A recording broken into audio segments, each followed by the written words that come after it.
আমার মাদেরকে বলবো, মায়েরা জান্নাত পাওয়ার জন্য বেশি কিছু লাগবে না।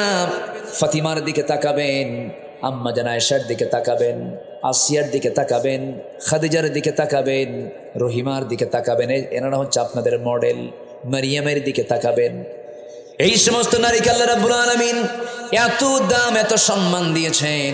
খাদিজার মতো একজন নারীকে আল্লাহ তাআলা নিজে পর্যন্ত সালাম দিয়ে দিয়েছেন।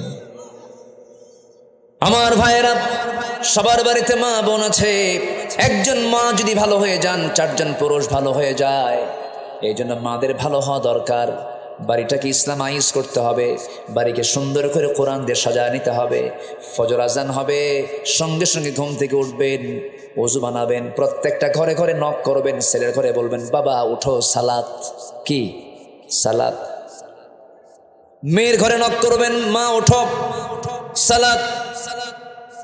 স্ত্রীকে বলবেন, স্ত্রী তুমি যদি অসুস্থ থাকো, তোমার যদি মিন্স হয়ে থাকে, ফজরের সময় হয়ে গেছে, ঘুমিও না, সুন্দর করে একটু পরিষ্কার হয়ে আসো, একটু জিকির আজগার করো নামাজের সময়। মেয়েরা যদি অসুস্থ থাকে, সেই সময় জিকির আজগার সে করতে পারে, কিতাব পড়তে পারে, সাহিত্য পড়তে পারে, হাদিস পড়তে পারে, কোনো সমস্যা নাই। কিন্তু মেয়েদের একটা সমস্যা হলো, মেয়েদের যদি অসুখ হয়, মেয়েরা 3 দিন থেকে 10 দিন পর্যন্ত নামাজ পড়তে পারবেন না। এটা আল্লাহ পাক মানাই করে দিয়েছেন, তোমাদের নামাজের কোনো দরকার নাই। কিন্তু মেয়েরা সেই 10 দিন ঠেলতে ঠেলতে 20 দিন পর্যন্ত নিয়ে যায়। দেখেন পিছনে একজন হাসতেছে, কি ঠিক আছে না? ঠেলতে ঠেলতে কয়দিন নিয়ে যায়? 20 দিন নিয়ে যায়। কেন এটা? আপনি কি বোঝেন না আপনার জন্য নামাজ কত বড় ফরজের কাজ? আমার মা, 1 ওয়াক্ত নামাজ যদি কেউ ইচ্ছা করে কাজা করে, সারা জীবন 24 ঘন্টা নফল নামাজ পড়লেও 1 ওয়াক্ত ফরজের সমান হবে না। 1 ওয়াক্ত ফরজের দাম যে কত বেশি, যদি কোনো বান্দা বুঝতো, সব কাজ ফেলে দিয়ে বান্দা নামাজের জন্য অপেক্ষায় থাকতো। যেরকম সুবহানাল্লাহ। আমার মা, নামাজ ছেড়ে দেওয়া যাবে না কখনো। নামাজকে অবহেলার চোখে দেখা যাবে না। যখন আপনার মেন সেরে যাবে, আপনি যখন সুস্থ হয়ে উঠবেন, সঙ্গে সঙ্গে গোসলটা করে নেবেন, নামাজের জন্য প্রিপারেশন নিয়ে নেবেন।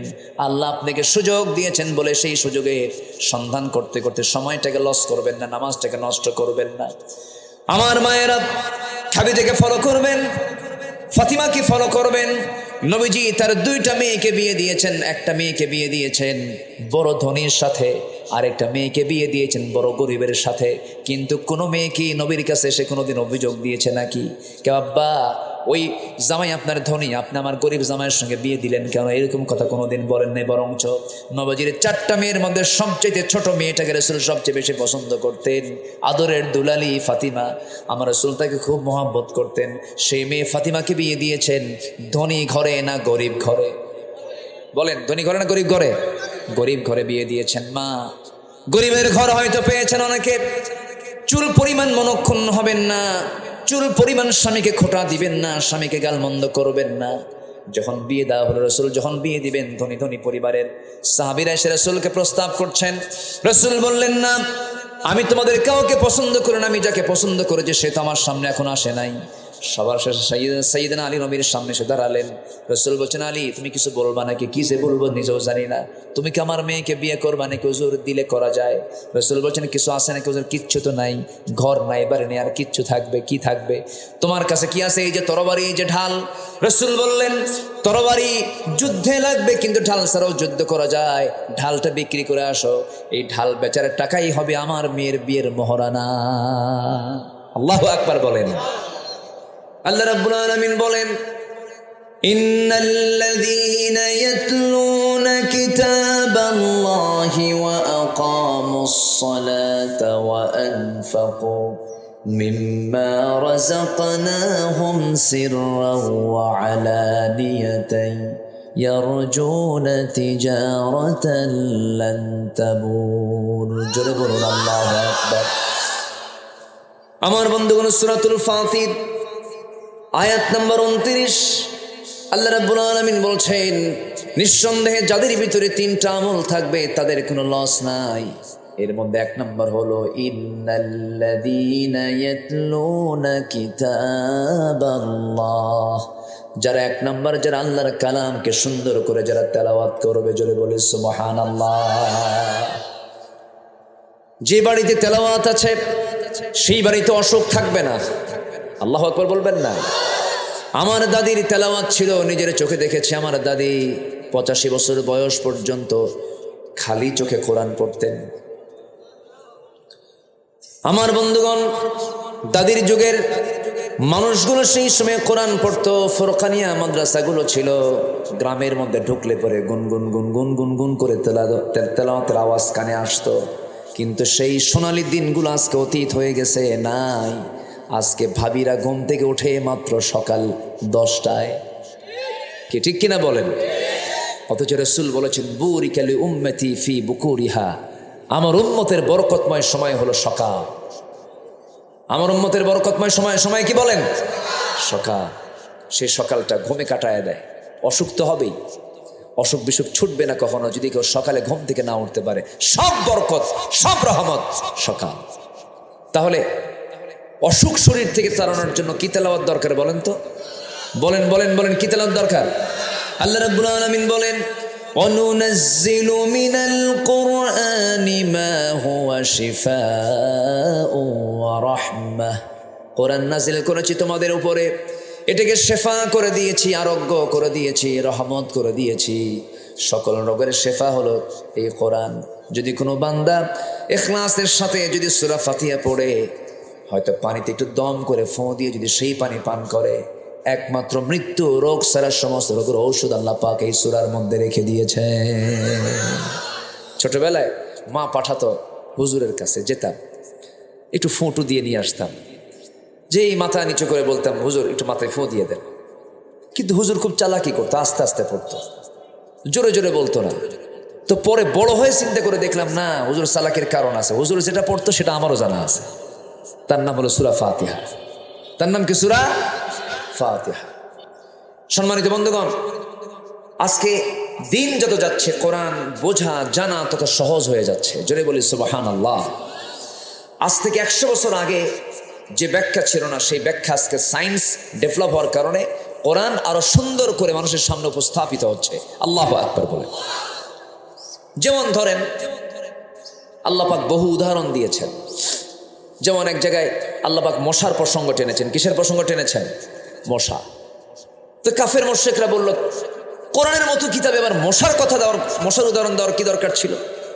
মাযা আরাদাল্লাহু বিহাদা মাসালা, কি দরকার ছিল? এরকম করে তারা প্রশ্ন করলো। কিন্তু আল্লাহ যা বলেছেন কোরআনে, একটা ওয়ার্ডও, একটা হরফও বান্দার জন্য অতিরিক্ত করে নাজিল করেননি। সব এসেনশিয়াল, সব জরুরি, ঠিক কিনা বলেন? সব জরুরি।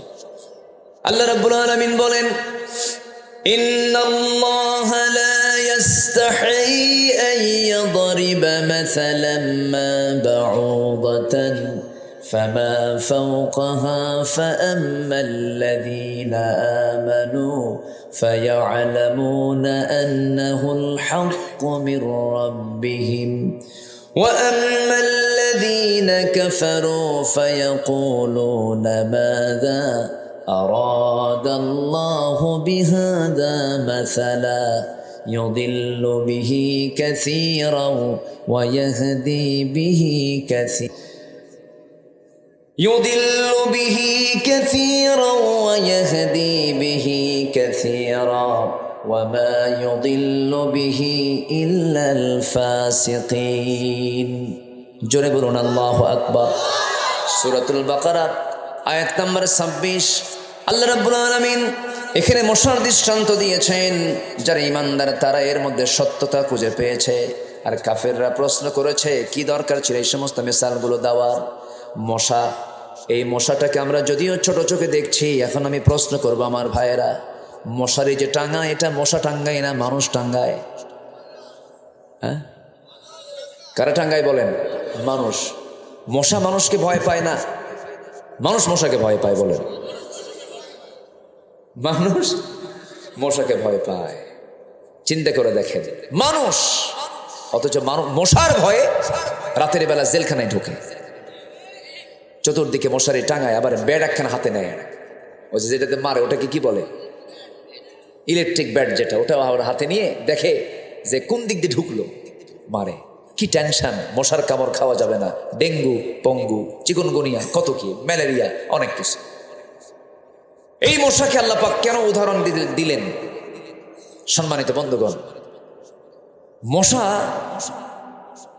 যদি কারো চামড়ার উপরে বসে, এই স্কিনে যদি বসে, যখন সে বসে তখন সে কিন্তু এমনি এমনি বসে না, ওকে যেন না ধরতে পারে এই জন্য সে আগে অবশ করে। অবশ করাকে মেডিকেল ভাষায় কি বলে? অ্যানেস্থেশিয়া। আচ্ছা, কে যেন বললে কথাটা? আপনি বললেন? জি, আলহামদুলিল্লাহ। অ্যানেস্থেশিয়া বলে এটা মেডিকেলের ভাষায়। অ্যানেস্থেশিয়া জাস্ট এই জায়গায় এই বসবে, এর আগে আগে বসবে, বসে আগে চতুর্দিকে আগে অবশ করবে। সলিমদ্দি তোর 14 গোষ্ঠী টের পাবে না, সুবহানাল্লাহ বলবেন না? আচ্ছা, অ্যানেস্থেশিয়া করে এরপরে হুল ফুটাবে। হুল ফুটায় ওর পরিমাণ মতো খাবে, পরিমাণ মতো খেলে হায়াত মোটামুটি থাকে। আর যেগুলো বেহুশ হয়ে খায়, আছে না কিছু মশা, এমন খাওয়া খাইছে আর পর আর উঠতেই পারে না, এরকম আছে না? নাই, আছে। তো যত বেশি খাবে কি মরণ তত কাছে আসবে, হায়াত তত কমে যাবে। এই বিগত 16 বছর যারা আমার দেশের ক্ষমতার মসনদে ছিল তারা কি কম খাইছে না বেশি খাইছে? কম খাইছে না বেশি খাইছে? এই জন্য মরছে না আছে? মরছে। তাহলে উদাহরণ ঠিক না বে ঠিক? উদাহরণ ঠিক আছে? এত খাওয়া খাইছে, আই রে আল্লাহ। সে খাওয়া খাইলো, লাভ হলো কি? সম্পদ দিয়ে তো বাঁচতে পারলো না, নৌকায় চললো, আবার উল্টা মানে ভুল করে আবার নৌকায় চলছে। ওই যে দরবেশ নাকি নাম, হ্যাঁ, দাড়ি যে কাটছে, যে দাড়িটা কাইটা মাথার চুলটা কালো বানাইছে, আবার নৌকায় চড়ছে, লুঙ্গি খুইলা কি পাজামা খুলে লুঙ্গি পরছে, পাঞ্জাবি খুইলা গেঞ্জি পরছে, ঢুকলো ভিতরে, ঢুকলো, ওকে উঠলো নৌকায়, নৌকা আর ফিরলো না। পুলিশ এসে, কোস্টগার্ড এসে বলতেছে আইনমন্ত্রীকে, স্যার আপনাকে চিনি, আপনি চলেন থানায় চলেন। আইনমন্ত্রী কয়, আমারে তুমি একা নিয়ে যাও। আমি কি একা আসছি নাকি? আমি তো জামাতের সাথে আসছি। কই জামাতের সাথে? কে? কই যে বসে আছে, কে মাথায় দেখি কালো চুল, মুখে দাড়ি নাই, লোকটা কে? এটা লুঙ্গি পরা, লুঙ্গি পরা লোকটা আবার কে? ভালো করে দেখো, ওটাই দরবেশ। কথা বোঝেন নাই? হ্যাঁ, সম্পত্তি দিয়ে লাভ হলো কি? ওরা চেয়েছিল আলেমদেরকে উলঙ্গ করতে, ওরা চেয়েছিল আলেমদেরকে বেইজ্জত করতে, আল্লাহ ওদেরকে ন্যাংটা করে ছেড়ে দিয়েছেন। এই ক্ষমতা কার? কোন বাতিল গোষ্ঠীর সাথে আমাদের কোনোদিন আপোষ হবে না। ওই বাতিলদের মোকাবেলা করার জন্য রাজি আছেন কারা কারা? হাত উঁচু করে দেখান মুসলমান।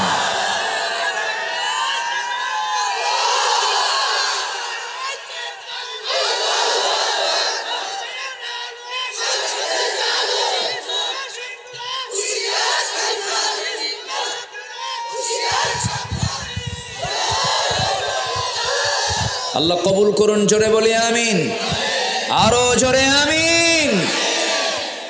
দেখলাম তো অনেক কিছুই, সব দেখা শেষ। আমরা আগামী দেখতে চাই হলো কোরআনের বাংলাদেশ। যে কোরআন দিয়ে বাংলাদেশ সাজাতে চায় না, অথচ মুসলমান, সে মুসলমান নয়, সে মেকি ধরেছে, মেকি ধরেছে, সে সত্যিকারের মুসলমান হতে পারে না। মুসলমান যে সে কোরআন চাবে, মুসলমান যে সে কি চাবে? কোরআন চাবে। কোরআন কার? আসতে বলবেন না, কোরআনটা কার? আল্লাহ। কষ্ট দিচ্ছি নাকি আপনাদের? কোনো অসুবিধা নাই তো? জোরে বলি ইনশাআল্লাহ।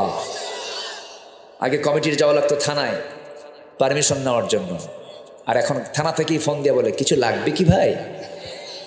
এই পরিবর্তন কে দিয়েছেন? এই পরিবর্তনকে কাজে লাগাতে হবে। যুবকরা, তোমরা অনেক রক্ত ঝরেছ, তোমাদের রক্তের এই প্রতিদান অবশ্যই জাতির দেওয়া উচিত। তোমাদের সামনে কাজ করতে হবে, অন্যের প্রতিবাদ করতে হবে। কোন জালিম তাগুতি শক্তির কোনোদিন উত্থান ঘটতে দেওয়া যাবে না, মাথায় রাখতে হবে এগুলো। আমি তো ভাবছিলাম যুব সমাজ মনে নষ্ট হয়ে গেছে, ইয়াবা টিয়াবা খায়, নেশা টেশা, ডিভাইস টেভাইস আসক্ত হয়ে গেছে, কিন্তু না, জাতে মাতাল তালে ঠিক। একদম গণভবনকে বলে দিয়েছে 45 মিনিটস গো আউট, ঠিক কিনা? না খেয়ে আসে লাঞ্চ করবো গণভবনে গিয়া। একদম সত্যি ওরা লাঞ্চ করছে গণভবনে গিয়ে, লাঞ্চ করছে, লাঞ্চ করেছে। সম্মানিত ভাইয়েরা, কষ্ট পাচ্ছেন নাকি আপনারা? যদি যদি ওই যুবকরা যদি সাহস হারিয়ে ফেলতো, যুবকদের হৃদয়ে যদি আল্লাহ ভয় ঢুকায় দিতেন, আজকে কি সিচুয়েশন তৈরি হতো বলেন? আল্লাহ তাআলা সরাসরি মদদ দিয়েছেন, আল্লাহ তাদের দিল থেকে ভয়টা তুলে দিয়েছিলেন। আল্লাহু আকবার বলেন। সাহায্যকার, সাহায্যকার এটা বলা যাবে না। আমরা আল্লাহর শুকরিয়া আদায় করব, আল্লাহর কৃতজ্ঞতা আমরা আদায় করব। জোরে বলি আলহামদুলিল্লাহ, জোরে বলি আলহামদুলিল্লাহ। সকল ফয়সালা কার? আল্লাহ। তাহলে আমরা আল্লাহর কালামকে তেলাওয়াত করব না ইনশাআল্লাহ? আল্লাহর কালাম তেলাওয়াত করব কি কম কম না বেশি বেশি? কোরআন শুনবো বেশি, গান শুনবো? গান শুনবেন কম কম? এটা কি কয় আবার? গান শোনা যাবে? গান মানুষকে মুনাফিক বানায়, নষ্ট করে ফেলে। গানের কাছে আমরা যাব না। জোরে বলি ইনশাআল্লাহ। তাহলে মশা খায় বেশি, মরেও তাড়াতাড়ি, নাম্বার 1। নাম্বার 2 হলো, আপনি রাতের বেলা ঘুমিয়ে পড়েছেন, দেখলেন ঘরের ভিতরে কোথাও মশা নাই, চিহ্নই নাই। শীতের রাত তো, মশারি ছাড়া শোয়া মাত্রই কিছুক্ষণ পর আপনার কানের কাছে এসে কি সুন্দর গান গাচ্ছে, সারেগামা পাদানিসা শুরু হয়ে গেছে। তাহলে এই যে আওয়াজ গুনগুন করে আপনার কানের কাছে এসে, অন্ধকারে ওর চোখ কোথায়, ও দেখলো কেমনে? আপনার চোখে পড়লো না মশা, ও আপনার খুঁজে বের করলো কেমনে? সায়েন্স বলছে 75 ফিট দূর থেকে মশা টের পায় এখানে কোন সলির মধ্যে শুয়ে আছে। সুবহানাল্লাহ বলবেন। কত ফুট দূর থেকে? 75 ফুট দূর থেকে। তার সেন্সর কি? এবং এই মশাটা আপনার কানের কাছে এসে যে ভন ভন ভন ভন আওয়াজ করতেছে, এই আওয়াজটা কিন্তু তার মুখের আওয়াজ নয়, তার পাখার আওয়াজ। তার পাখা যে নড়ায়, তার পাখা যে ঝাপটানি মারে প্রতি সেকেন্ডে, বিজ্ঞান বলছে মশা তার পাখা নড়ায় প্রতি সেকেন্ডে 500 থেকে 600 বার। 500 থেকে 600 বার। পৃথিবীতে আজ পর্যন্ত কোনো মেশিন আবিষ্কার হয়নি যা মশার পাখার মতো এত দ্রুত নড়তে পারে, ঘুরতে পারে। আল্লাহু আকবার বলবেন না? তাহলে এখন কন্ত মশার উদাহরণ কি আল্লাহ দিতে ভুল করেছেন? আমার বন্ধুগণ, নাম্বার 4 হলো, এই মশার কামড় খেয়ে একজন কাফের, তার ব্রেন পর্যন্ত ন্যাংরা মশা পৌঁছে গিয়ে তাকে কামড়ায় কামড়ায় শেষ করে দিয়েছে। সেই কাফেরটার নাম কি বলুন? আসতে বলবেন না। সেই কাফেরটার নাম কি? নমরুদ। এরকম করে আল্লাহ রাব্বুল আলামিন বহু মিসাল দিয়েছেন। আল্লাহ তাআলা মাকরসা নামে একটা সূরা নাজিল করেছেন, সূরাতুল আনকাবুত। সূরাতুল আনকাবুত। যারা আল্লাহকে বন্ধু না বানায়া অন্য কাউকে বন্ধু বানাবে, তাদের দৃষ্টান্ত হলো মাকড়সার মতো। আল্লাহ রাব্বুল আলামিন সুন্দর করে বলছেন, মাসালুল লাযীনা ইত্তাখাযু মিন দুনিল্লাহি আউলিয়া কামাসালিল আনকাবুত ইত্তাখাযাত বাইতান ওয়া ইন্না আওহানাল বুয়ুতি লাবাইতুল আনকাবুত লাউ কানু ইয়ালামুন। জোরে বলুন আল্লাহু আকবার। আল্লাহ রাব্বুল আলামিন বলেন, যারা আমি আল্লাহ আমাকে গার্ডিয়ান না মনে করে, অভিভাবক না মনে করে, অন্য কাউকে গার্ডিয়ান মনে করবে, অলি মনে করবে, অভিভাবক মনে করবে, তাদের দৃষ্টান্ত হলো মাকড়সার মতো। কার মতো বলেন? মাকড়সা। মাকড়সার ঘর বাড়ি কার? ঘরের বাড়ির ভিতরে। বলেন বলেন বলেন। আমাদের ঘর বাড়ির ভিতরেই তার ঘর বাড়ি, কিন্তু এত দুর্বল ঘর বাড়ি, শুধু একটা ঠোকা মারলেই পড়ে যায়, ভেঙে যায়, চুরমার হয়ে যায় তার দুর্বল ঘর। এখানে একটা ব্যাখ্যা আছে, সায়েন্টিফিক ব্যাখ্যা আছে। আমার বন্ধুগণ, এই যে মাকড়সা, পুরুষ এবং স্ত্রী মাকড়সা রয়েছে, আমার বন্ধুগণ, এর মধ্যে বহু প্রজাতি রয়েছে। এর মধ্যে একটা প্রজাতি হলো ওই মাকড়সাগুলো স্বামী এবং স্ত্রী যখন যৌন মিলনে মিলিত হয়, ইন্টারকোর্স যখন কমপ্লিট হয়ে যায়, স্ত্রী মাকড়সা প্রচণ্ড ক্ষুধার্ত হয়ে যায়, প্রচণ্ড সে ক্রেজি হয়ে যায়, রাগান্বিত হয়ে যায়, ক্ষুধার যন্ত্রণায় ছটফট করতে করতে সহ্য করতে না পেরে ক্ষুধা, সে তার স্বামীকে কামড় মেরে মেরে ফেলে, তার স্বামীকে খেয়ে ফেলে। চিন্তা করছেন আপনি? তাহলে আল্লাহ যে বলছেন, যারা আল্লাহকে বাদ দিয়ে অন্য কাউকে অভিভাবক মনে করবে, তাদের দৃষ্টান্ত হলো মাকড়সার মতো। অর্থাৎ মাকড়সার সংসারটা এমন সংসার, বউ স্বামীকে খাইয়া ফেলে, বউ স্বামীকে খাইয়া ফেলে। তাহলে আল্লাহ পাক কত আগে এই দৃষ্টান্ত দিলেন। আজকে সায়েন্স ব্যাখ্যা বের করে, কি সুন্দর ব্যাখ্যা করে কোরআনের অর্থকে আরো উজ্জ্বল করে দিয়েছে। আল্লাহু আকবার বলেন। সম্মানিত ভাইয়েরা, সম্মানিত বন্ধুগণ, আমরা কোরআনের সাথে সময় দেব বেশি। জোরে বলি ইনশা আল্লাহ, জোরে বলি ইনশা আল্লাহ। সাইয়েদনা ওমর ফারুকের নাম শুনছেন না সবাই? কয় নাম্বার খলিফা বলেন? কয় নাম্বার খলিফা? উনি কি আগে মুসলমান ছিলেন? রসুলকে কি মহব্বত করতে গেছেন না মারতে গেছেন? চিন্তা করুন কি আইডিয়া তার ছিল। রসুলকে মারার সিদ্ধান্ত যে লোকটা নেয়, কি হতে পারে? তিনি হয়ে গেলেন ইসলামের দ্বিতীয় খলিফা। বহুদিন আগে এক মাহফিলে বললাম, ওমরে ফারুককে চিনেন কে? সামনে থেকে ছোট্ট একটা বাচ্চা দাঁড়ায় বলে, হুজুর আমি চিনি। কে? আমাদের বাড়ির দোতলায় ভাড়া থাকে। বুঝলেন তো? বললাম, আব্বু তুমি 100-তে 100 পাইছো, কারণ তোমার বুদ্ধি যদ্দূর উত্তরও তদ্দূর। সাইয়েদনা ওমর ফারুক রাদিয়াল্লাহু তাআলা সাধারণ কোনো মানুষ ছিলেন না, অসাধারণ হয়ে গিয়েছেন। কিসের কারণে? কোরআন তেলাওয়াতের কারণে। কোরআন তেলাওয়াত করেছেন, কোরআন তেলাওয়াত শুনেছেন তিনি। আমার বন্ধুগণ, আমর ইবনে হিশাম ঘোষণা করে দিল ওরফে আবু জেহেল। আমর ইবনে হিশাম ওরফে আবু জেহেল ঘোষণা করলো, কে আছো মুহাম্মদ বিন আব্দুল্লাহকে দুনিয়া থেকে বিদায় করে দেবে? কেউ সাহস পায় না। খাত্তাবের ছেলে ওমর, 2 ওমর, আবু জেহেলের নামও আমর, এনার নামও ওমর। সঙ্গে সঙ্গে ওমর ইবনে খাত্তাব বললেন, আবু জেহেল চিন্তা করো না, এই সিদ্ধান্ত আমি নিলাম, আমি তাকে মেরে ফেলবো। নাঙ্গা তরবারি নিয়ে বের হয়ে গেছেন ওমর ফারুক রাদিয়াল্লাহু তাআলা রাসূলকে মারার জন্য। কিন্তু তিনি যখন নবীর দরবারের দিকে রওনা করলেন, একজন সাহাবী বলে ফেলেন, ওমর তুমি কোথায় যাও? তোমাদের নবীকে দুনিয়া থেকে বিদায় করার জন্য যাচ্ছে। তুমি কি জানো তোমার বোন ভগ্নিপতি সহ কালিমা পড়ে মুসলমান হয়ে গেছে? এই একটা কৌশল করলেন, লাইনটা চেঞ্জ করে দিলেন। ওমর ফারুক আগে বোনের বাড়ির দিকে রওনা করলেন, এদিকে দৌড় মেরে গিয়ে রাসূলকে বলছেন, হুজুর ওমর আসতেছে নাঙ্গা তরবারি নিয়ে আপনাকে মেরে ফেলার জন্য। রাসূল বলছেন, সাহাবীরা টেনশন করো না, ওমরের দিলটা আল্লাহ রাব্বুল আলামিন কোরআনের জন্য কবুল করে নিয়েছে। জোরে বলে সুবহানাল্লাহ। কোরআন এটা যে কত বড় মহা উপহার আল্লাহর পক্ষ থেকে, কোরআনটার সঙ্গে আমরা সম্পর্ক রাখবো। জোরে বলি ইনশা আল্লাহ। তাতে কোনো লস মনে আছে কিনা আপনাদের? সূরা ফাতির 29 নম্বর আয়াত, 3 কাজে লস নাই। এর মধ্যে 1 নম্বর আলোচনা শুরু হয়ে গেছে। কিন্তু একটু কান লাগাবেন সবাই, একটু মনোযোগ দিয়ে শুনবেন। আমার বন্ধুগণ, সাইয়েদনা ওমর ফারুক রাদিয়াল্লাহু তাআলা আনহু দরজার কাছে গিয়ে নক করলেন। নক করার আগেই তিনি ভিতর থেকে কিছু আশ্চর্যজনক কিছু আয়াত তার কানে চলে আসলো। আয়াতগুলো শুনলেন, দিলটা নরম হলো, কিন্তু রাগ তো কমে নাই।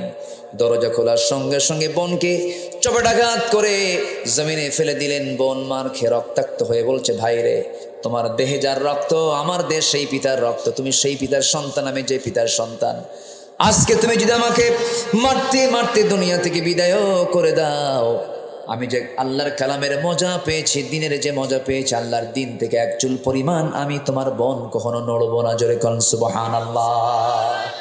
ওমর ফারুক মনে মনে চিন্তা করে, হারে কি চেতনা লালন করেছে, ভাইয়ের সম্পর্ক ছিন্ন করতে চায়। কি যেন শুনলাম, চট করে বলা হলো, হে আমার বোন শোনো, কি তেলাওয়াত করতেছিল তোমরা, আমারে দাও তো দেখি। লুকিয়ে থাকা তার ভগ্নিপতি চট করে আড়াল থেকে বের হয়ে এসে বলতেছে, ও ওমর তোমার জন্য রাসূল গতকালকে দোয়া করেছেন, মনে হয় তোমার জন্য আল্লাহ পাক দিলটা নরম করে দিয়েছেন, আল্লাহ পাক তোমার জন্য কবুল করে নিয়েছেন। যখন তার সামনে সূরা তাহা দেওয়া হলো, সূরা তাহা পড়ছেন, একটা করে আয়াত পড়ছেন, ওমর ফারুক কাঁদতেছে। তাহা মা আনজালনা আলাইকাল কুরআনা লিতাশকা। এই আয়াত যখন পড়তেছিলেন, চোখের পানিতে তার গাল ভিজে যাচ্ছিল। ওমর ফারুকের তরবারি থরথর করে কাঁপতে কাঁপতে পড়ে যাচ্ছিল, আর বলতেছে, আমার বোন আমি আজকে কি শুনলাম, এমন সুন্দর কথা আমার জীবনেও আমি কোনোদিন শুনি নাই। জোরে বলে সুবহানাল্লাহ। ইন্নাল্লাযীনা ইয়াতলুনা কিতাবাল্লাহ। সোজা চলে গেলেন নবীর দরবারে। তরবারি নবীজির পায়ের কাছে রেখে দিয়ে বলছেন, আল্লাহর পয়গম্বর, এই তরবারি আপনার মস্তকটাকে দ্বিখণ্ডন করার জন্য নিয়ত করে বের হয়েছিল ওমর, কিন্তু পারল না। আমাকে বাধার প্রাচীর হয়ে সম্পূর্ণ রাস্তা ঘুরায় দিয়ে আপনার অভিমুখী করে দিয়েছে। কোনো কিছু নয়, একমাত্র কি কোরআন। এটাকে যে মানবে সে 0 থেকে হিরো হবে, আর যেটার বিরুদ্ধে ষড়যন্ত্র করবে সে হিরো থেকে 0 হবে। যেমন 0 হয়ে গেছে, ঠিক কিনা? 0 হয়ে গেছে। এত সুন্দর মানুষ আপনারা, আলহামদুলিল্লাহ। বাগাতি না, বাগাতি মানে কি? বাঘ, না, বাগ মানে বাগান, জান্নাত, তাই না? বাগ মানে এরকম না, এরকম শব্দই তো, ঘ তো না। হ্যাঁ, বাগ বাগিচা, এরকম সুন্দর শব্দ আপনাদের এই এলাকার নাম। ভালো, আলহামদুলিল্লাহ বলেন। জি, অনেক সুন্দর। আপনারা আমাকে সময় দিচ্ছেন তো নাকি? কারো কোনো আপত্তি নাই তো? কয়েক কাজে লস নাই? বলেন, কয়েক কাজে লস নাই? নাম্বার 1, কোরআন আমরা সুন্দর করে তেলাওয়াত শুনবো, করবো। জোরে বলি ইনশাআল্লাহ। নামাজ না পইরা, হ্যাঁ, কি নামাজে তেলাওয়াত করতে হয়, শুনতে হয়, কি সুন্নতে পড়তে হয়, আর ফরজে বলেন, ফরজে শুনতে হয়, সুন্নতে পড়তে হয়। ইন্নাল্লাযীনা ইয়াতলুনা কিতাবাল্লাহ, তাদের লস নাই। জোরে কান সুবহানাল্লাহ। কেমন লস নাই দেখেন, ফজরের 2 রাকাত সুন্নত যদি কেউ পড়ে, ফজরের 2 রাকাত সুন্নত যদি কেউ পড়ে, আল্লাহর কালাম দিয়ে তেলাওয়াত করে নামাজটা যদি পড়ে, আমার রাসূলের একদম জবান থেকে হাদিস, সহিহ হাদিস, রাকাতাই সালাতুল ফজর খায়রুম মিনাদ দুনিয়া ওয়া মা ফিহা। যে ব্যক্তি ফজরের 2 রাকাত সুন্নত নামাজ আদায় করবে, মহান রব্বুল আলামিন তাকে এত পুরস্কার দেবেন, যার পুরস্কার হচ্ছে এই জমিনে খায়রুম মিনাদ দুনিয়া ওয়া মা ফিহা, এই জমিনে এর মাঝে যা আছে, আকাশ এবং জমিনের মাঝে যত মূল্যবান সম্পদ আছে, এর চাইতে বেশি দামি আমার আল্লাহর কাছে হলো ফজরের 2 রাকাত সুন্নত নামাজ। তাহলে কি লস হলো না লাভ হলো? লস হলো না লাভ হলো? লাভ হলো। ফজরের 2 রাকাত সুন্নত, ফরজ কিন্তু না, শুধু 2 রাকাত সুন্নত। আমি মুসাফির হালতে থাকলেও, আমি যদি মুসাফির হালতেও থাকি, এই হাদিসটা যেদিন আমি পড়েছি, সেদিন থেকে নেমে আজ পর্যন্ত আমি চেষ্টা করি, আমি লোভটাকে সম্বরণ করতে পারি না। এই 2 রাকাত নামাজ আমি কেমনে বাদ দেব? পড়ি। যদি আল্লাহ পাক রুখসত দিয়েছেন, মুসাফির হালতে সুন্নতের কোনো গুরুত্ব নেই, সুন্নত না, যেখানে আল্লাহ পাক ফরজই কমায় দিয়েছেন, সুন্নত নাই, এরপরও আমি পড়ার চেষ্টা করি, পড়ি।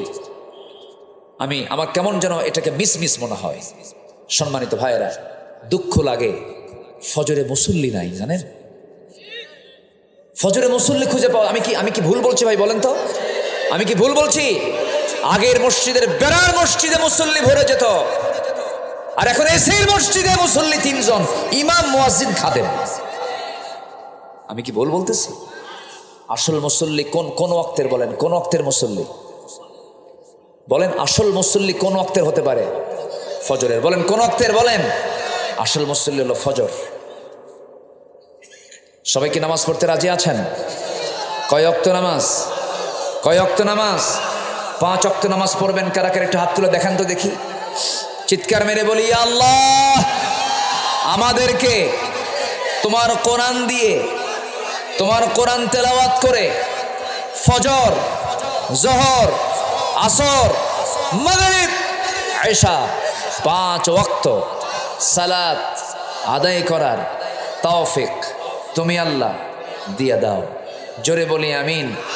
আরো জোরে আমিন, আরো জোরে আমিন। নামাজ পড়লে লস না লাভ? বলেন লস না লাভ? আমার নবীজির শেষ বাক্য কি ছিল জানেন? আহা, আমার নবীজি যখন মারা যাবেন, কয়েক ওয়াক্ত নামাজ তার জামাতে হয় নাই, খুব আফসোস করেছেন, আহারে আমি জামাত পড়তে পারলাম না। আমার নবীজি কোরআন তেলাওয়াতে খুব বেশি মজা নিতেন, আনন্দ নিতেন। আমার নবীর সামনে যখন কোরআন নাজিল হতো, তিনি তাড়াহুড়ো করতেন, তাড়াহুড়ো করে মুখস্থ করার চেষ্টা করতেন। আল্লাহ বলতেন, হে রাসূল, আপনি এত তাড়াহুড়া করেন কেন? তাড়াহুড়া করেন কেন? লা তুহাররিক বিহি লিসানাকা লিতাআজালা বিহি। হে নবী, আপনি আপনার জিহ্বাকে আপনি বেশি নড়াবেন না, আমি আল্লাহ নিজে আপনার সিনার মধ্যে জমা করে দেব। আমার নবীজি এত সুন্দর করে বেশি বেশি কোরআন তেলাওয়াত করতেন। যখন তিনি বসে থাকতেন, যখন তিনি সুযোগ পেতেন, কোরআনটা পড়তেন সুন্দর করে। আমার বন্ধুগণ, আমার নবীজি জীবনের শেষ লগন যখন চলে আসে, দুনিয়া থেকে যখন বিদায় নিবেন, একবার হুঁশ একবারে বেহুশ, রাসূল ইন্তেকাল করবেন। ইন্তেকালের সময় ঘনিয়ে এসেছে। আমার নবীজি অসুস্থ দেহ নিয়া কোনো স্ত্রীর ঘরকে পছন্দ না করে সবচেয়ে বেশি প্রাধান্য দিয়েছেন আম্মাজান আয়েশার ঘরকে। আম্মাজান আয়েশার ঘরের মধ্যে ঢুকে বলছেন, আয়েশা, শরীরটা আমার ভালো যাচ্ছে না, মনে হয় মরে যাব, দুনিয়া থেকে বিদায় নিয়ে নেব। প্রচন্ড মাথা ব্যথা হচ্ছে আয়েশা, প্রচন্ড জ্বর, দেখো প্রচন্ড জ্বর আমার গায়ে শুরু হয়ে গেছে, মনে হয় মরে যাব। এবং নবীজিকে দুনিয়া থেকে বিদায় করার জন্য ইহুদিরা আমার নবীর খাবারের মধ্যে তারা বিষ পর্যন্ত ঢুকিয়ে দিয়েছিল। নবীজিকে বিষ প্রয়োগে হত্যার চিন্তা করেছিল।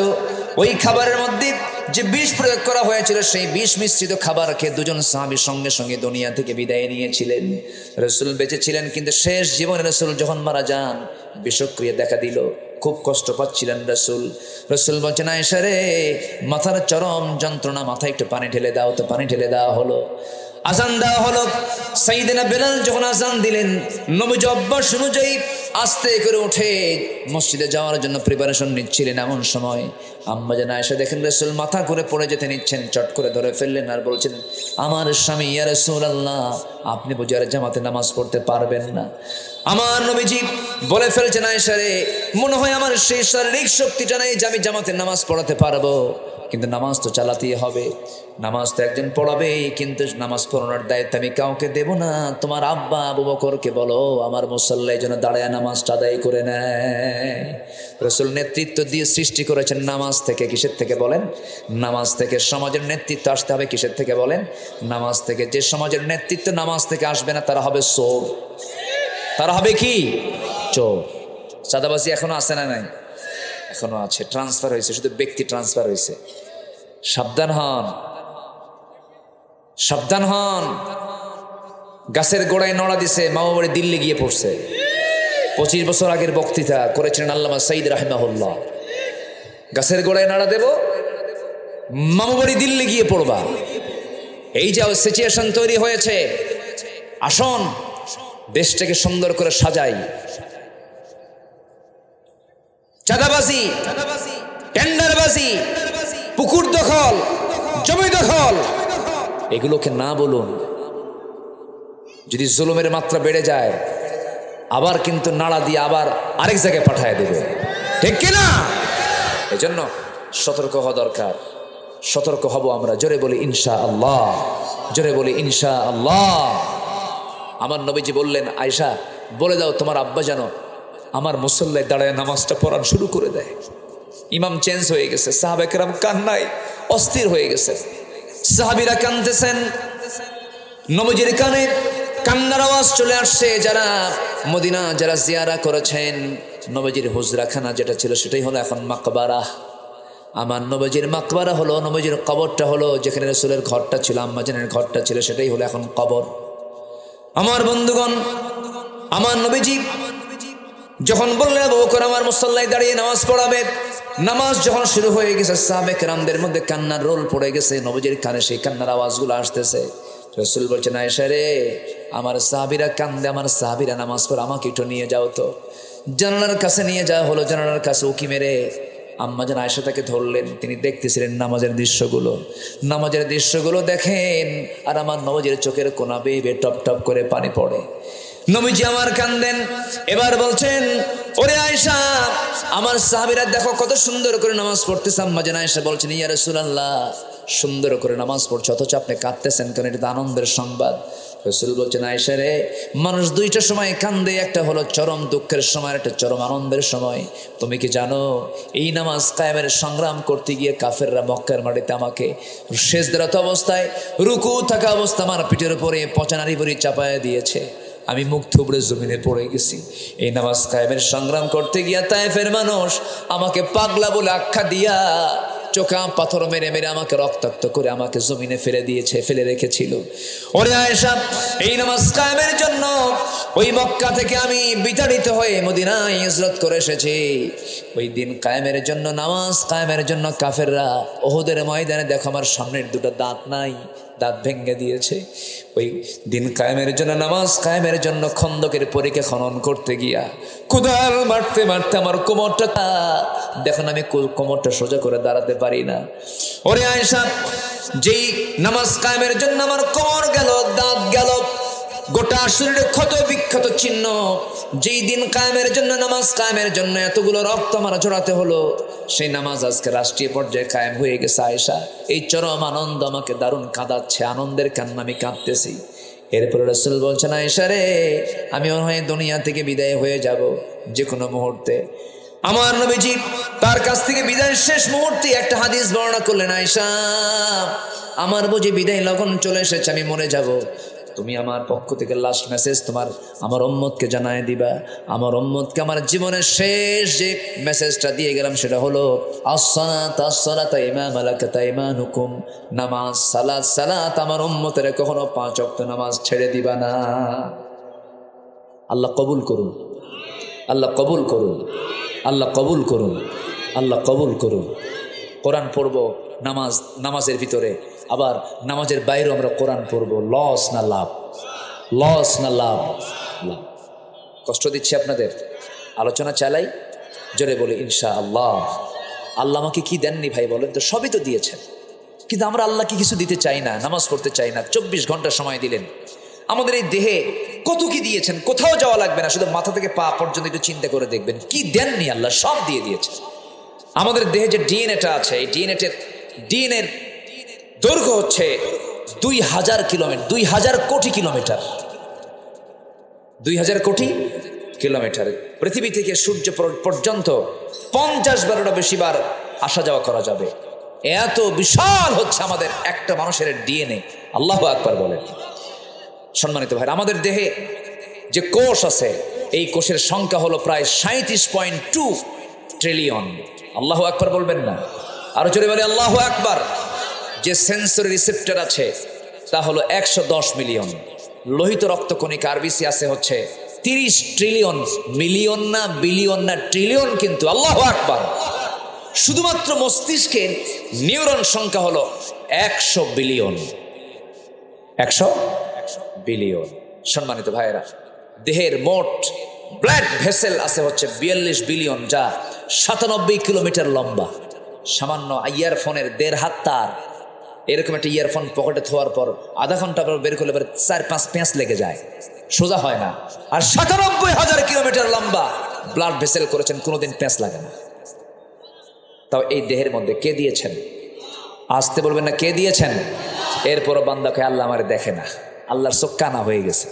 যেরকম নাউজুবিল্লাহ। আমাকে দেখেন কে? আসতে আমাকে দেখেন কে? আমাকে শোনেন কে?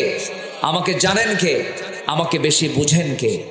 সে আল্লাহর কাছে আমরা সবার আগে আল্লাহর হকটা আমরা আদায় করবো। জোরে বলি ইনশাআল্লাহ। মা বোনরা কি মাহফিলে আছে? তাই মেয়েদের, তাই আল্লাহু আকবার। আমার মা, আপনি জানেন আপনার জন্য জান্নাতটা কত সহজ, কিন্তু আফসোস লাগে কি জানেন? মেয়েরা বেশি জাহান্নামে চলে যাবে, মেয়েরা বেশি জাহান্নামে। অথচ তাদের জন্য জান্নাতটা খুব সহজ ছিল। সমস্যা হলো কি জানেন? সুন্দর চামড়া তো দেখাতে খুব পছন্দ করে।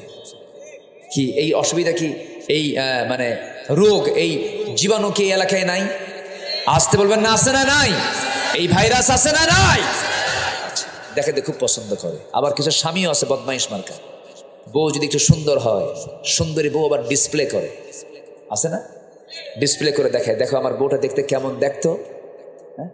বউ দেখায় বেড়ায়। লজ্জা নাই এগুলো পুরুষের? আপনার বউ আপনার সম্পদ, আপনি দেখবেন। বউটাকে হোন্ডার পেছনে তোলে। এখন তো আধুনিক হোন্ডা, ওগুলো সমান না। 2 সিট 2 রকম। প্যাসেঞ্জার সিট হলো 3 তলা, আর ড্রাইভিং সিট হলো আন্ডারগ্রাউন্ড। কি আন্ডারগ্রাউন্ড না? একদম নিচে। ওরে দেখাই যায় না, ও কোথায় যা আছে আল্লাহ জানে, নিচে থাকে। বউটাকে 3 তলায় উঠায়, মাথার চুলগুলো ছেড়ে দিয়ে লাল লিপস্টিক, লাল শাড়ি, অর্ধলগ্ন পোশাক পরে হোন্ডায় চড়ায় দেয়। হোন্ডার মেকারকে বলে, হোন্ডার আওয়াজ তো কম, কেউ হয়তো মিস হতে পারে দেখতে, তো হোন্ডার যে পাইপ আছে এটা সরায় ফেলে। হোন্ডার পাইপ সরালে তখন হয়ে যায় আওয়াজ হলো হেলিকপ্টারের আওয়াজ, ভটভট ভটভট করে। বাস হোন্ডায় তুললো, পিছনে বউ তুলে দিলে একখান টান। বাগাতি পাড়াটু ঈশ্বরদী, ওইদিকে বাগাতি পাড়াটু হলো কি কোথায় নাটোর। দিল একখান টান, আশেপাশে যা আছে সব ভেঙ্গে চুরে এসে দেখলো যে যাচ্ছে। সন্ধ্যার আগ দিয়ে চলন বিলের মোড়ে গিয়ে, চলন বিলের পাশে সূর্য হেলে হেলে যাচ্ছে গধূলি বেলায়। 16 Pro Max আইফোন দিয়ে ছবি তুলে ফেসবুকে পোস্ট করে লিখলো ক্যাপশন, প্রিয় দোস্ত, প্রিয় বন্ধুরা, আসুন আমার বউটাকে সবাই মিলে জামাতের সাথে দেখি। কি যেরকম নাউজুবিল্লাহ, যেরকম নাউজুবিল্লাহ, এগুলো আছে না নাই? একটা মন্ত্রী একটা মন্ত্রী লেভেলের মানুষ, সে তার বউকে নাচায়, মানুষকে দেখায় দেয়। বুঝে নেন আকলমান ইশারা বাসাত, সচেতন ব্যক্তির জন্য ইঙ্গিতটাই যথেষ্ট। এখন সে জেলখানায় ঢুকে কয় আমার প্রতি বৈষম্য করা হচ্ছে। এই জানেন না খবর? জানেন না? আপনারা জানেন না? বহু কিছু করেছে। প্রতিটি শিক্ষার্থীর হত্যার বিচার বাংলার জমিনে হতে হবে। একটা হত্যার বিচার অচল করতে দেওয়া হবে না। বিচারের দরকার আছে না নাই? তোমরা সাইদের জীবন নিয়ে সিনেমিনে খেলেছ। এই জমিনের জন্য একটা রহমত ছিলেন তিনি। আমি মক্কায় গেছি হজ করতে 2009 সালে। আল্লাহ পাক আমার জীবনের প্রথম হজটা আমি করেছি 2009 সাল। সেই হজের সফর ছিল আল্লামা সাইদের শেষ হজের সফর। একই সনে মিনা, মুজদালিফা, আরাফা। তো উনি দেশে ফিরবেন, চলে আসবেন। ওনাকে মোহাব্বত করে সবাই মিলে বলা হলো, হুজুর আপনি দেশে যাবেন না। কেন আমি যাব না? দেশে মামলা হচ্ছে, ট্রাইব্যুনাল গঠন হচ্ছে। তখন নতুন 2009 সাল, টিপাইমুখী বাদের আন্দোলন চলছে, বিভিন্ন আন্দোলন চলছে। সেই সময় বলা হলো আপনি যাবেন না। উনি বললেন মুস্কি হাসি মেরে, সাইদি পালায়া থাকে না, সাইদি পালায়া থাকে না। আমার দেশ, আমার জনগণ, আমার ভাইয়েরা জুলুমের শিকার হবে, আমি চোরের মতো পালায়া থাকবো বিদেশে। এই চরিত্র আমার রাসূল শিখায় দেন নাই। উনি ফিরে এসেছেন, জেলখানায় ঢুকেছেন, 13 বছর জেল খেটেছেন। দুনিয়া থেকে বিদায় নিয়েছেন কান্না মুখে না হাসি মুখে? বলেন কান্না মুখে না হাসি মুখে? হাসি মুখে। 16 বছর ধরে আমাদেরকে রাজাকার বলে গালি দিয়েছে, কিন্তু কোন রাজাকার পাকিস্তানকে শেল্টার নেয়নি। শুধু হিন্দুস্তানের রাজাকাররাই সব হিন্দুস্তানে গিয়ে শেল্টার নিয়েছে, ঠিক কিনা? সম্মানিত ভাইয়েরা, 2023 সালের 13 আগস্ট কাশিমপুর কারাগার থেকে বেলা 11টার দিকে তাকে বলা হলো, হুজুর আপনি অসুস্থ, আপনাকে চিকিৎসায় যেতে হবে। উনি বললেন আমি অসুস্থ তো আমি নিজেই জানি না। কি কথা কি বুঝতেছেন আপনারা? ওনাকে জোর করে ধরে নেওয়া হলো, গাজীপুরের একটা হসপিটালে তাকে চিকিৎসা দেওয়া হলো। সেখান থেকে আবার জোর করে 13 আগস্টে দিল্লির প্রেসক্রিপশনে তাকে নিয়ে যাওয়া হলো শাহবাগে। সেই হসপিটালে জোর করে ভর্তি করায়া মেডিকেল টিম গঠন করে, কুচক্রান্ত করে, পয়জনিং করে, বিষ প্রয়োগ করে তাকে হত্যা করা হয়েছে। তারই তৈরি করে এই প্ল্যাটফর্ম তাফসীর মাহফিল। তিনি এদেশের উপকার এই মাহফিলগুলোর। এই প্ল্যাটফর্ম থেকে আমরা সুস্পষ্ট ভাষায় জানান দিতে চাই, অবিলম্বে আল্লামা সাইদির খুনের সঙ্গে যারা জড়িত দৃষ্টান্তমূলক শাস্তি দেওয়া হোক। এমতের পক্ষে রাজি আছেন কারা কারা? হাত উঁচু করে দেখান মুসলমান।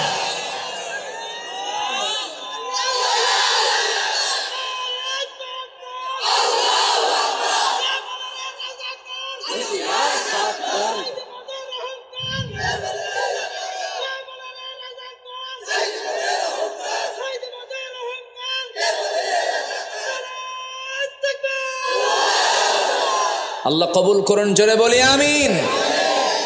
আমাদেরকে 16 বছর স্লোগান পর্যন্ত দিতে দেয়নি। 18 বছর যাবৎ প্যারেড ময়দানের মাহফিল বন্ধ ছিল। 18 বছর এবছর শুরু হচ্ছে, আলহামদুলিল্লাহ বলেন। 27 ও 31 জানুয়ারি পর্যন্ত, 27, 28, 29, 30, 31, 5 দিন ব্যাপী আমি প্রথম দিন সেখানকার মেহমান আছি। সিলেট আলিয়া মাদ্রাসা মাঠের মাহফিল চলে গেছে এমসি কলেজ মাঠ, আরো বড় মাঠ। ওই প্রোগ্রামটা আমি প্রথম দিন ছিলাম।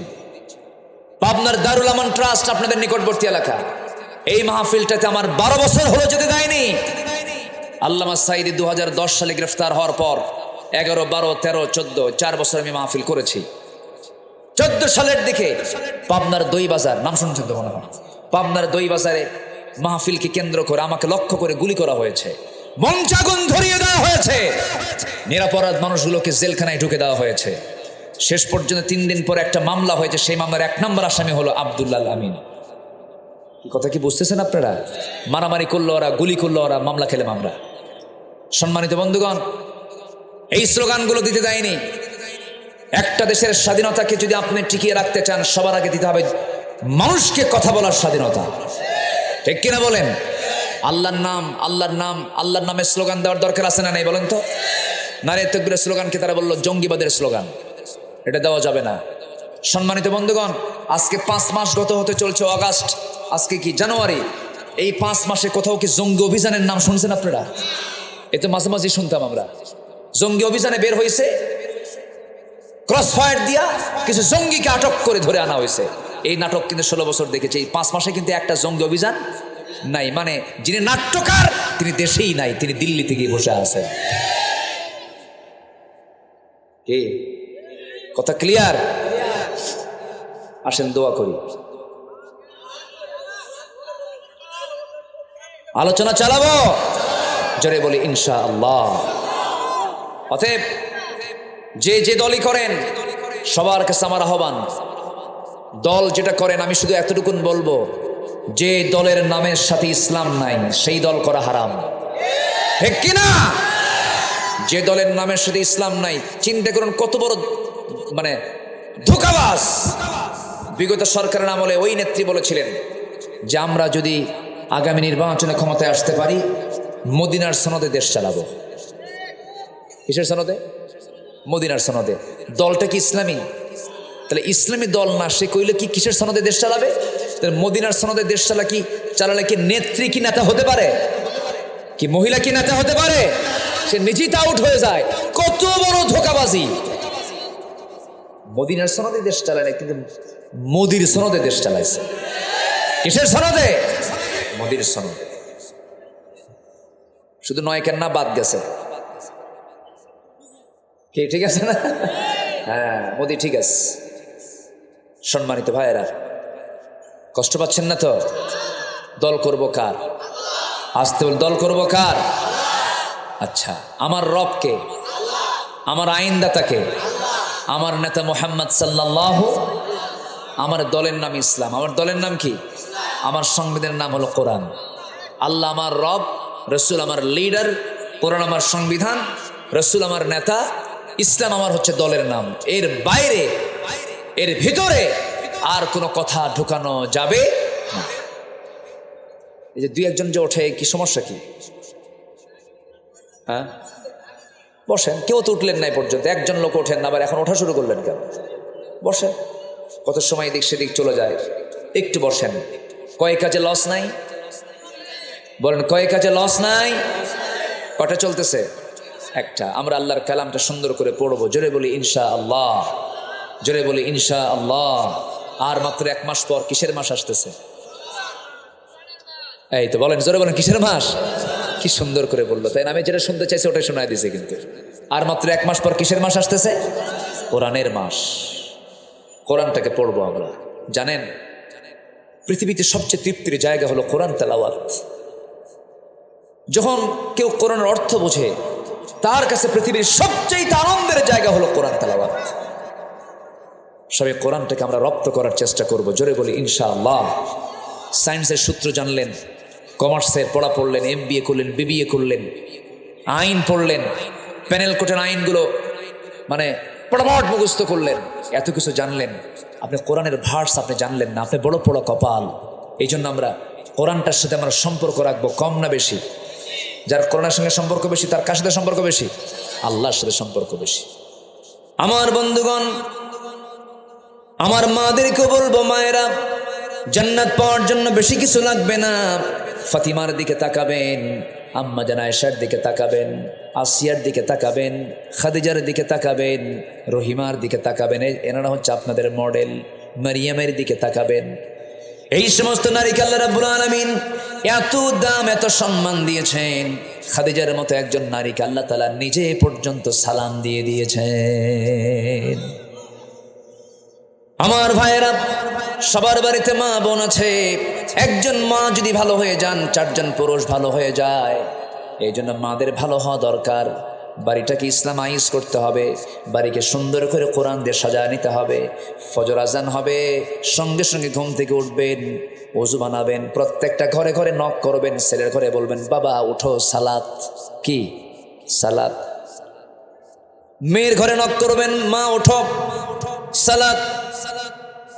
স্ত্রীকে বলবেন, স্ত্রী তুমি যদি অসুস্থ থাকো, তোমার যদি মিন্স হয়ে থাকে, ফজরের সময় হয়ে গেছে, ঘুমিও না, সুন্দর করে একটু পরিষ্কার হয়ে আসো, একটু জিকির আজগার করো নামাজের সময়। মেয়েরা যদি অসুস্থ থাকে সেই সময় জিকির আজগার সে করতে পারে, কিতাব পড়তে পারে, সাহিত্য পড়তে পারে, হাদিস পড়তে পারে, কোনো সমস্যা নাই। কিন্তু মেয়েদের একটা সমস্যা হলো, মেয়েদের যদি অসুখ হয়, মেয়েরা 3 দিন থেকে 10 দিন পর্যন্ত নামাজ পড়তে পারবেন না, এটা আল্লাহ পাক মানাই করে দিয়েছেন। তোমাদের নামাজের কোনো দরকার নাই, কিন্তু মেয়েরা সেই 10 দিন ঠেলতে ঠেলতে 20 দিন পর্যন্ত নিয়ে যায়। দেখেন পিছনে একজন হাসতেছে, কি ঠিক আছে না? ঠেলতে ঠেলতে কয়দিন নিয়ে যায়? 20 দিন নিয়ে যায়। কেন এটা? আপনি কি বোঝেন না আপনার জন্য নামাজ কত বড় ফরজের কাজ? আমার মা 1 ওয়াক্ত নামাজ যদি কেউ ইচ্ছা করে কাজা করে, সারা জীবন 24 ঘন্টা নফল নামাজ পড়লেও 1 ওয়াক্ত ফরজের সমান হবে না। 1 ওয়াক্ত ফরজের দাম যে কত বেশি, যদি কোনো বান্দা বুঝতো, সব কাজ ফেলে দিয়ে বান্দা নামাজের জন্য অপেক্ষায় থাকতো। যেরকম সুবহানাল্লাহ।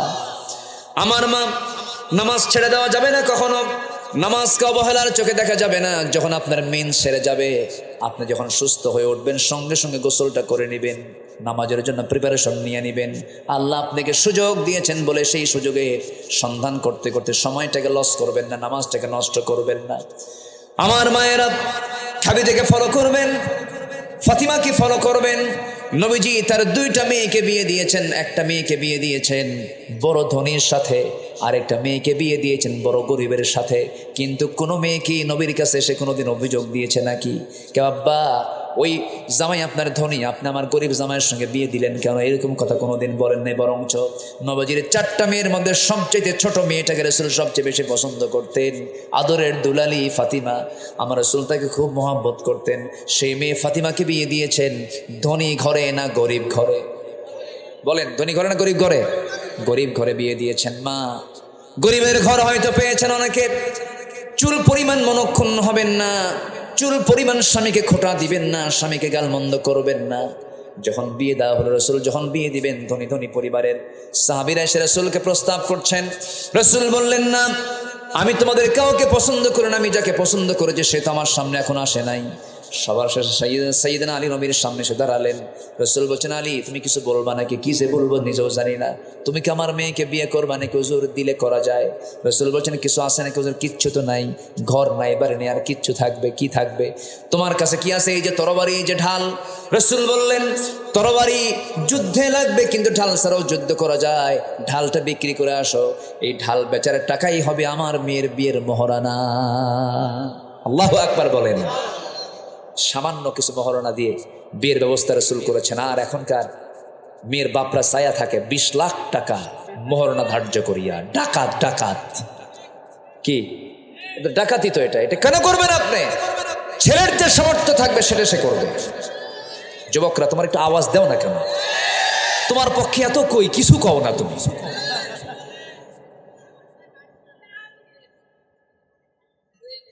20-30 লাখ টাকা ছায়া বসে থাকে। ছেলের যে সামর্থ্য হবে তাই সে দেবে, ঠিক কিনা বলেন? কেন করে জানেন? মেয়ের বাপরা কেন করে জানেন? যদি তালাক হয়, দেখেন বিয়ে হয় নাই, ওর নিয়ত দেখেন। আমার নবীজি সামান্য মোহরণা ধার্যের জন্য পাঠায় দিলেন, যাও ঢাল বেচে আসো। ঢাল বিক্রি করার জন্য চলে গেছেন, ঢাল বিক্রি করতে বসেছেন। সাইয়েদনা ওসমান নবীজির বড় জামাই সামনে দাঁড়ানো, বলছেন, আলী, সাজের সকালে তুমি বাজারে কেন? ঢাল বিক্রি করার জন্য আসি। তুমি যোদ্ধা মানুষ, তোমার কি ঢাল বিক্রি মানায় নাকি? কি সমস্যায় পড়েছে বলো? বিয়ে ঠিক হয়েছে কার সাথে? আপনার শালীর সাথে। কি কথা বলছেন নাই? আপনার শালীর সাথে। এলাকায় কি কয়? শালী কয় না হালি কয়? আচ্ছা ঠিক আছে, হ্যাঁ, ও হালি কয় নোয়াখালী। জি জি, বইয়ের ছোট বোন, বইয়ের ছোট বোনকে এক একটা জায়গায় শালিকা, এটাই তো বইয়ের ভাষা। জি, আবার মন খারাপ করবেন না, আমার মায়েরা হয়তো শুনতেছেন যে হুজুর আপনি এরকম কিরকম। আচ্ছা, না, একটু বোঝানোর জন্য বলতেছি।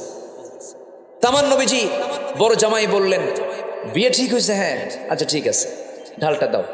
নিলেন, টাকাও দিলেন। কয়েক হাত যেতে না যেতে পিছন থেকে ডাক দিয়ে বলতেছে, আলী, বীরের হাতে কি ঢাল না থাকলে মানায়? তোমাকে আগাম এটা গিফট করলাম, যাও।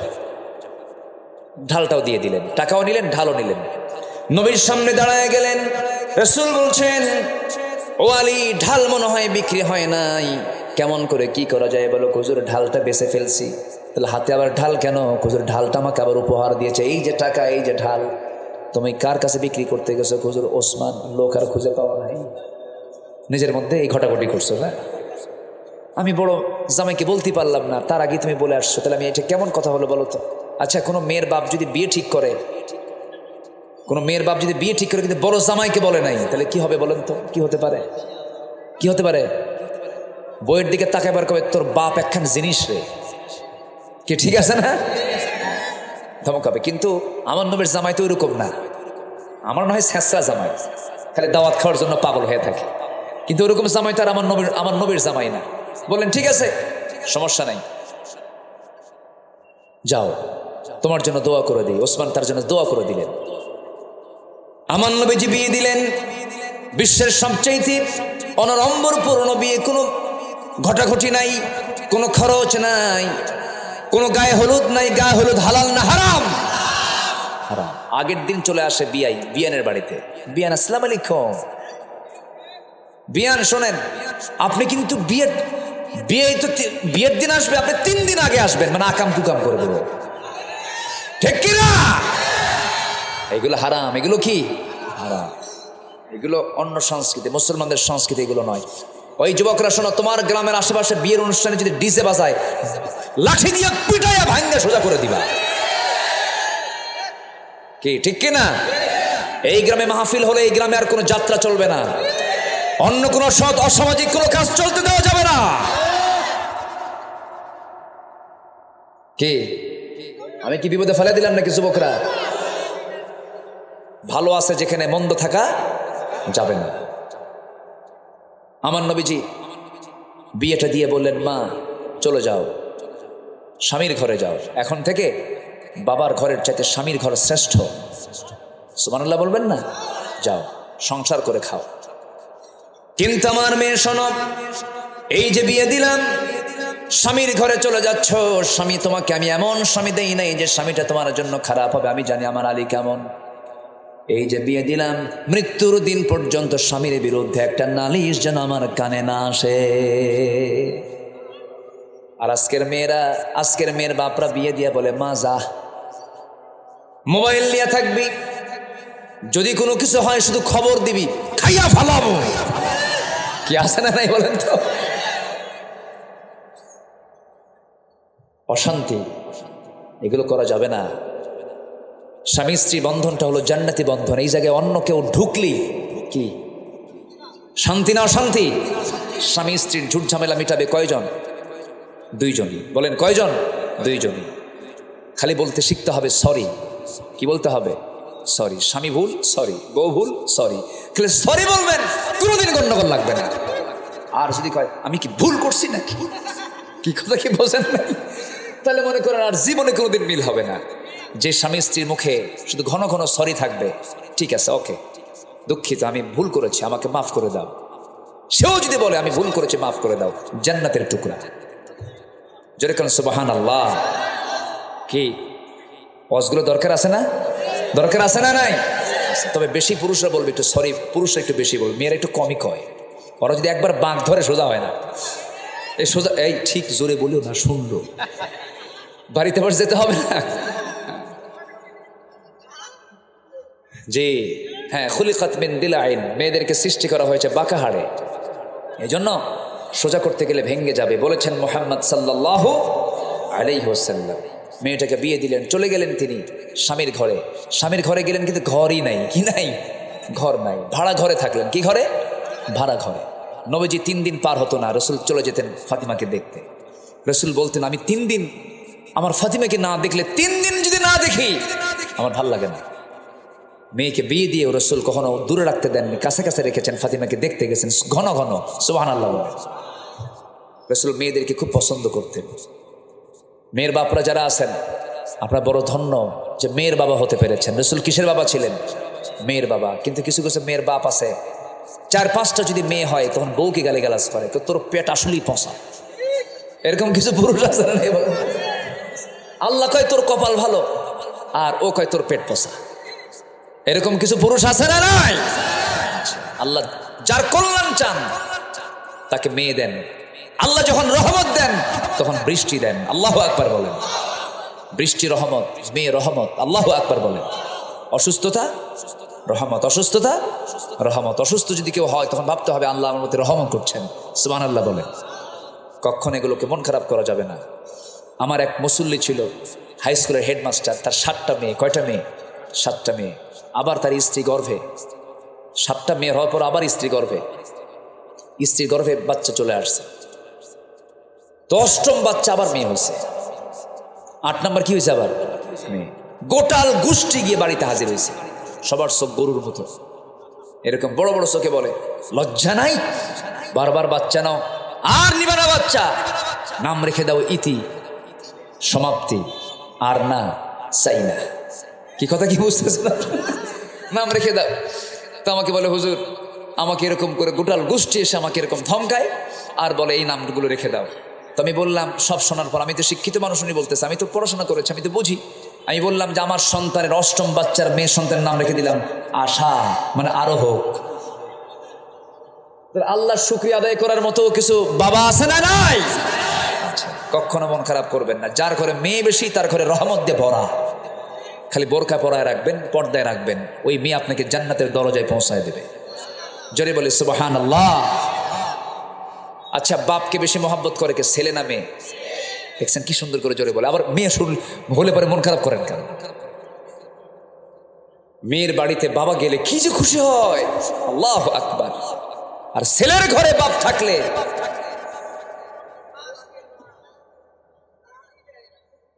কি জায়গা মতো দিলাম, কিন্তু কি ঠিক কি না? খুব সমস্যা। এই ছেলেরা বাবার সঙ্গে এগুলো করা যাবে না, মার সঙ্গে এগুলো করা যাবে না। এই নাটোরে কোথায় যেন একটা মাহফিল, গুরুদাসপুর মনে হয়, গত বছর একটা চিঠি আমাকে দিল এক মহিলা, 72 বছর বয়স। বলে, হুজুর আমার বয়স 72 বছর, আমার 3টা মেয়ে, 3টা ছেলে, একটা মেয়ে। মেয়েকে বিয়ে দিয়েছি, আর 3টা ছেলে আমার বিয়ে করেছে। ওদের ঘর আমার ঘরের সঙ্গে লাগানো। 3টা ছেলের ঘর থেকে রান্না বান্না হয়, সে রান্নার গন্ধ এসে আমার কানে, নাকে ধাক্কা লাগে। এই বুড়ো বয়সে আমি একা রান্না করি। হুজুর একটু দোয়া করবেন, আল্লাহ যেন আমার ছেলেদের হৃদয়টা নরম করে দেয়। দুঃখ, বুড়া বয়সে মার কপালে আবার রান্না করতে হয়। এরকম অসংখ্য পরিবার মনে হয় নাই? আসতে বলবেন না, আছে না? নাই। এগুলো খুব কঠিন ব্যাপার, এটা আল্লাহর কাছে চাইতেও হবে, বলতে হবে। খুব কঠিন একটা বিষয়। অনেক মা, অনেক সন্তান আছে, বইয়ের সামনে মা, বইয়ের সামান্য কথায় আমরা গলে যাই না। আমার মা যারা আসছেন তারাও এটা মাথায় রাখবেন।